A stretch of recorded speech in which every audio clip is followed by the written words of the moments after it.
Many students in Boston are trying to surmount gaps in achievement. For immigrant students, there's an additional challenge of doing that while learning a new language.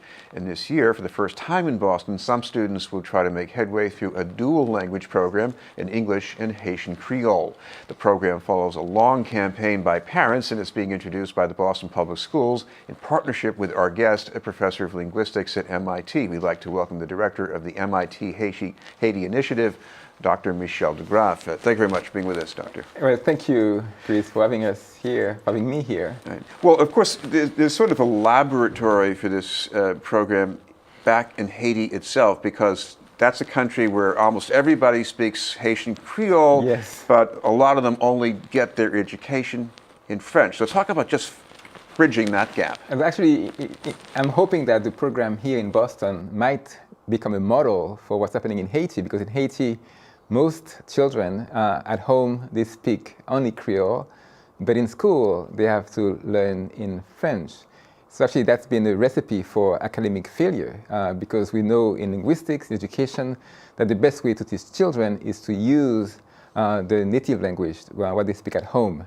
So, in fact, what we're doing here at BPS, I'm hoping we'll trace an example with data and with good results to show in Haiti that the best way to do it is to actually accommodate the children's home background, the native language, the culture, and to give the children the pride they need in order to succeed in the classroom from the basis of what they have from the womb, really, and from the home.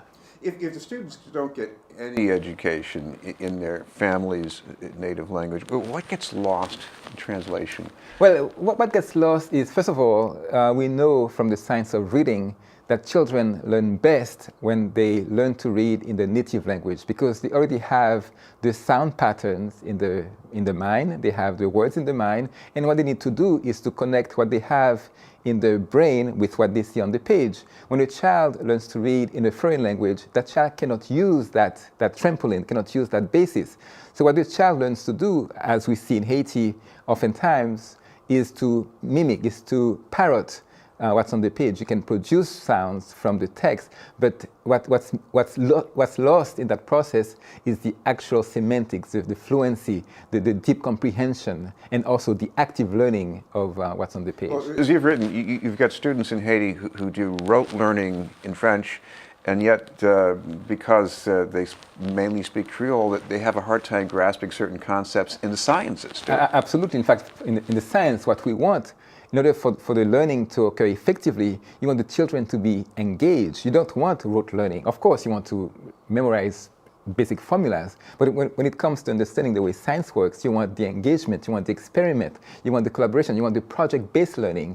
And for that to happen interactively, you need the child to feel totally comfortable. So in this context, the language has to be transparent to the child. If the child spends too much effort trying to process what the words mean, trying to translate from French to Creole, then right there, the energy of the child is misspent, and there's little time and energy left to do the actual science. And we see that in the children's results in Haiti, which unfortunately has been dismal when it comes to the learning of science and of math. This is BNN News, and we're talking with Dr. Michel DeGraff from the MIT-Haiti Initiative. In Boston, we do have either a dual language program, students learn English and Spanish, and some students also learning Chinese, and a lot of them are doing it voluntarily. They want to learn an additional language. But talk about how important this program could be for, let's say, recent immigrants from Haiti, maybe some very distressed families overcoming some of the difficulties down there. Right, so we know that when a child sees its language, its culture, its identity reflected in the school materials, that child is more eager to learn. That child feels more joy, more pride. So it's a holistic phenomenon. It's not just the focus on the ABC. It's a matter of accepting the child with its whole culture, its whole background. So I think typically it has a major effect in increasing learning gains. And we see it in Hawaii, we see it in the American communities, where by including the community's home language and the ancestral languages in the classroom, you see a boost in the child's learning and the learning gains.